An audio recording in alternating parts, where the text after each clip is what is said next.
Hello friends, in this video I'll show you how to find the maximum value in each row in Excel. Like and subscribe, support this channel. Let's get started. To find the maximum value in a row, we use the usual max function. We enter the function into the cell and select the row as an argument, and the maximum value in the row is found.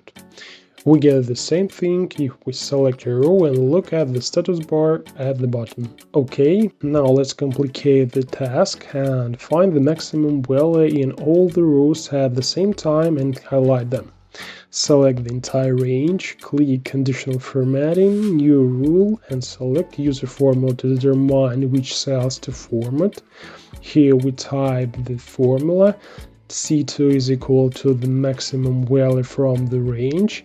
And don't forget to fix the columns in the range with the $sign. This formula works on the principle of comparison and search for the maximum value in each row separately. First, the formula searches for the maximum value in the first row, then in the second, third, and so on to the end of the range. Great, let's choose the fill color. Click on Format, Fill tab, and select the color. Now click OK and OK again.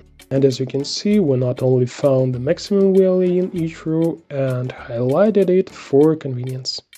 If the values in the cells change, the formula will recalculate everything and highlight another cell with the maximum value.